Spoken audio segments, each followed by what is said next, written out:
घर में काम ही क्या होता है। माँ ने बेटे को अच्छा सबक सिखाया। माँ, बेटा और बहू डाइनिंग टेबल पर बैठकर खाना खा रहे थे। खाना खाते खाते बेटा अपनी पत्नी से बोला, नीता, तुम आज दाल रोटी ही बना दी। कम से कम खाना बनाने में तो आलस मत करो। ये घर में संतो रहती हो, कुछ अच्छा भी तो बना सकती थी। नीता बोली, बनाना वाली तो मैं अपनी सूजी का हलवा थी, लेकिन सूजी आई मैंने कल ऑर्डर कर दी।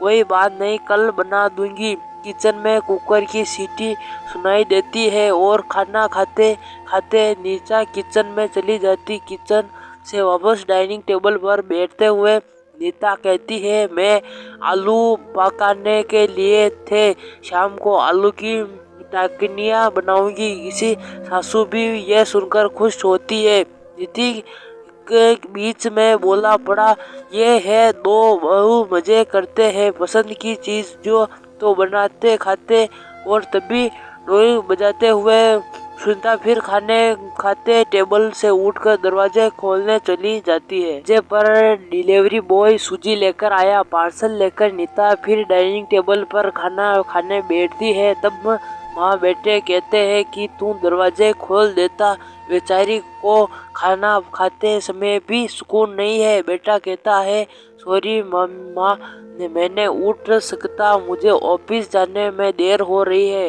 नितिन खाना खाकर ऑफिस की तैयारी के लिए खाने रूम में चला जाता है। कुछ ही सेकंड बाद वो नीता को आवाज लगाता है कि नीता, मेरी घड़ी कहाँ है, मिल नहीं रही है। नीता खाना खाते खाते ही उसे बताती है, अलमारी को डोर देखो। नीति कहता है, नहीं मिली रही है। नीता फिर से एक बार खाना खाते टेबल से उठकर उसे तरफ जाती है और सासू माँ रोक लेती है और खाना खाने के लिए कहती है। सासू माँ कहती है, बेचा नहीं है, ढूंढ लेगा, थोड़ा देर रुक। नितिन की आवाज आती है, मिल गई। डाइनिंग टेबल पर दोनों सास बहू एक दूसरे की तरफ देखते मुस्कुराते। अगले दिन सुबह सुबह नितिन के बेडरूम में फाइल ढूंढ रहा होता है और उस फाइल को ढूंढने के चक्कर में उसे पूरा कमरा तरह नहर कर दिया।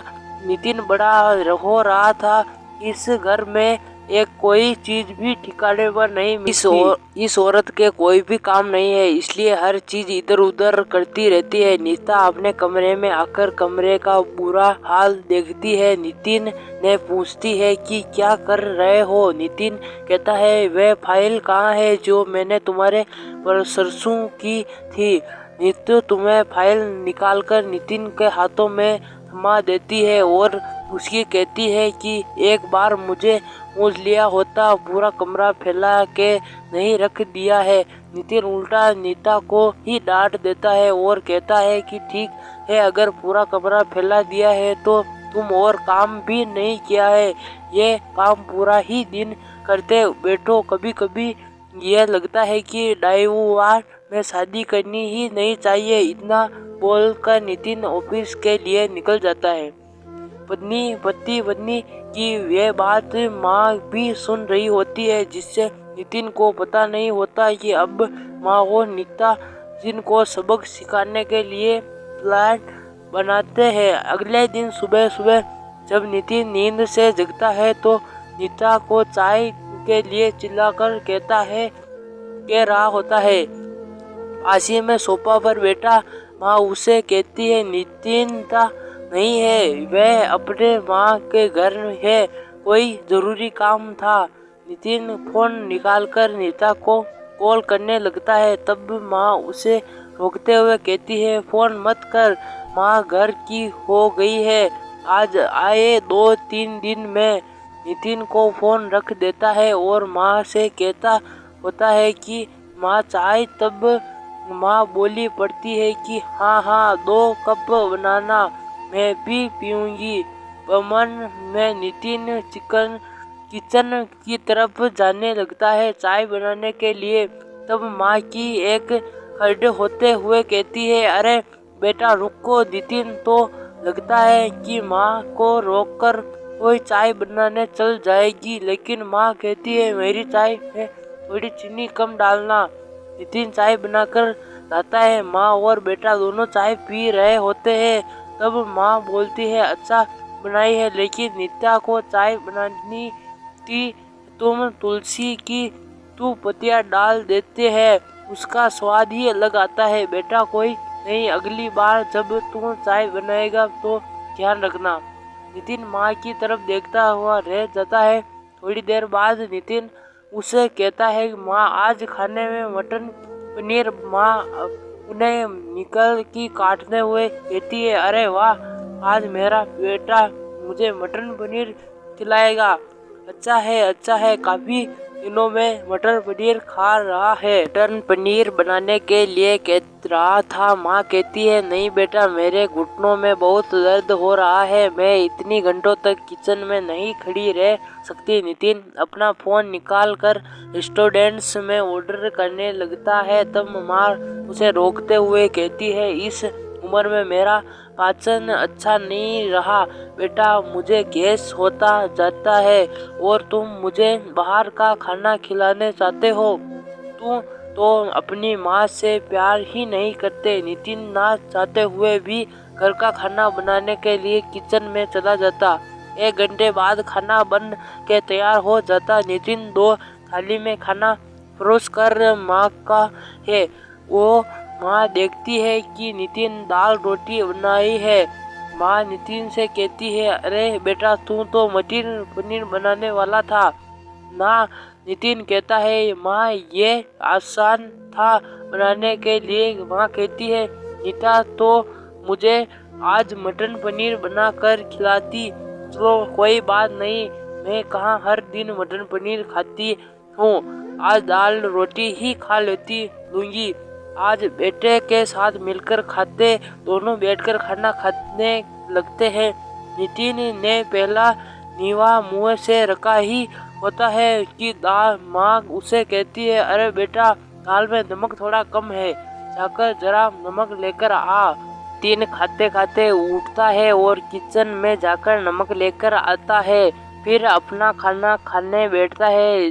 बीच में ही माँ उसे लगती है कि वो नितिन कैसे कहते हैं अरे बेटा, खाने गले से अटक रहा है, थोड़ा पानी लेकर आ। नितिन फिर से खाना खाते खाते उठता है और पानी लेकर आता है, वो माँ को दे देता है। इन सब से नितिन के मुंह में परेशानी सब साफ दिख रही थी। नितिन को मुँह महसूस ही हो रहा था है कि जरा ग्रोथ वे भी देता है साथ। हाँ, उसे कितना बुरा लगता होगा।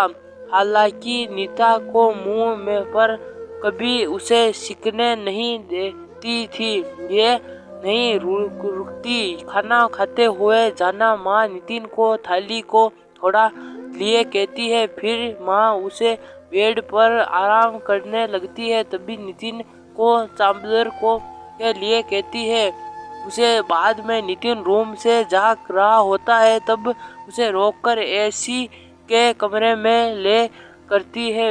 इस सब को कामों में परेशान हो जाता है, कुछ बोल नहीं पा रहा था। अगले दिन सवेरे सवेरे नितिन खाना बनाने के लिए सब्जी काट रहा था होता है, लेकिन उसका ध्यान सब्जियों पर नहीं होता। वह नीता के बारे में सोच रहा होता है और पिछवा रहा होता है। वह कितना गले था कि आउटसाइड का काम आराम होता है। तभी वह में उसे उंगली कट जाती है, उसे खून बहने लगता है और उस वेसिन में अपनी उंगली के धोने जाता है। तभी नीता उसे पास आकर उसे हाथों में पट्टी बांधने लगती है। ये नीता की कभी माँ घर ही नहीं, ये तो सासू माँ के प्लाट का हिस्सा था। ये जिस नितिन के छुपकर उस घर में रह रही थी, नितिन उसे देखकर माफी खुश होता है। नीता से कहता है घर का काम हम दोनों मिलकर किया करेंगे। नीता पूछती है ऐसा क्यों? नितिन कहता है कि मैं काम सीख जाऊंगा और घर में दोनों का है तो घर का काम हम दोनों ही करेंगे। तो दोस्तों, ये वीडियो अंत तक देखने के लिए धन्यवाद। कहानी कैसी लगी कमेंट करके जरूर बताएं। और दोस्तों वीडियो को